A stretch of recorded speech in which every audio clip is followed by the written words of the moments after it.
up in the sky. Look, it's captivating. It's energizing. It's Eliances Heroes.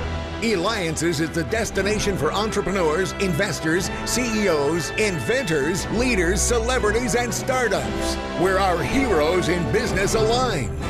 Now, here's your host flying in, David Kogan, founder of Eliances.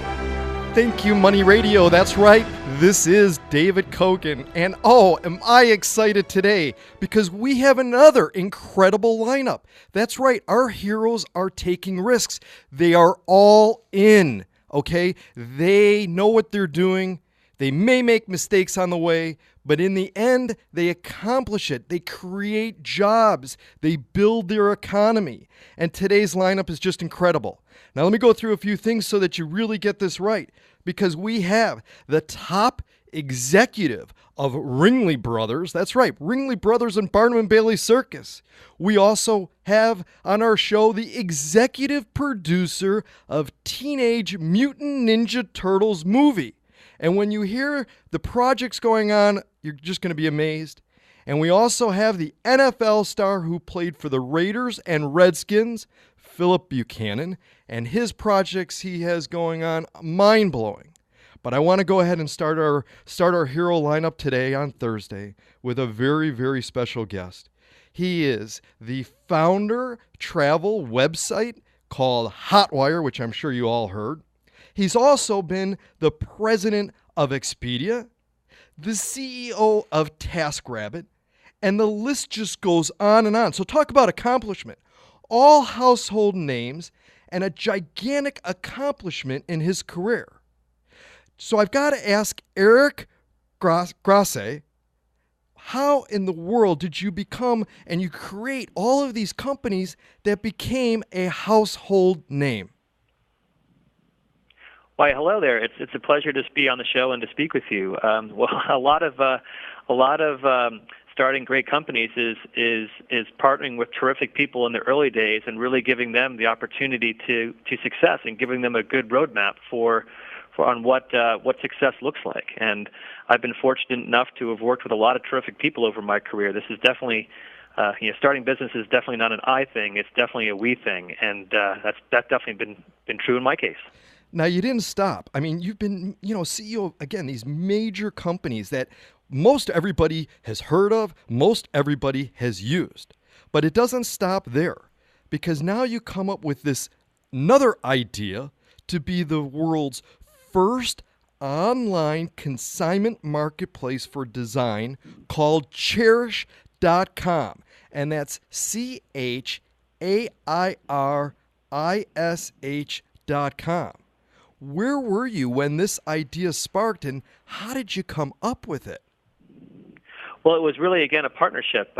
We started the business. I started the business with 3 or 4 other people, and the core idea was founded and came up with in the dining room table, ironically, at some good friends of mine, Greg and Anna Brockway. And I think the what we're excited about with respect to Cherish is really to build an online consignment marketplace for design lovers, to sell and buy and connect with one another. And we think it's a terrific idea because furniture is one of those deceptively enormous categories. It's about $200 billion in the U.S. alone, and it's rapidly moving online. And there's lots of really compelling reasons to buy vintage and pre-owned. The savings are terrific versus new. You get the items right away instead of having to wait for them to be built to order if you're buying new. There's an environmental angle related to buying vintage and pre-owned that a lot of people like. And the other thing also is that it's really hard. So if you're selling or buying quality pre-owned furniture, it can be very difficult for either side of the marketplace, for either side of the equation. And so we're making it really easy on the delivery side. We're making it really easy on the curation side, and the idea is to make buying and selling furniture online super fun. And we have Eric Grosse, who is one of the founders of Cherish.com. And I know, Eric, this is going to be a huge household name, given your track record. Founder of Hotwire, president of Expedia, CEO of TaskRabbit. I mean, the list goes on. We have many, many listeners out there. This is all about Money Radio on AM and FM in Arizona and streamed all over the world. What do you think is the best way for entrepreneurs to come up with new ideas? Well, a lot of it is to be really observant and to see where things are broken and where there's lots of friction and where there's challenges and where there's opportunities that just haven't been delivered yet. So being observant of your everyday life is one big important component of it. Second, I'd say that I've been very fortunate, whether it's travel or whether it's furniture and decor. Those are areas that I have a lot of personal passion for. So it's much easier to be observant and to find opportunities when it's in an industry or a category that you have a lot of personal interest in.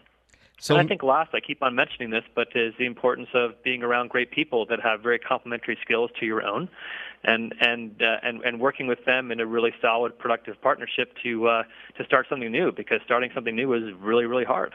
It is. It's incredibly hard, and it's stressful. And you've been able to do it before, over and over and over, so I know this is going to be a huge hit. And again, you could reach Eric by going to Chairish.com.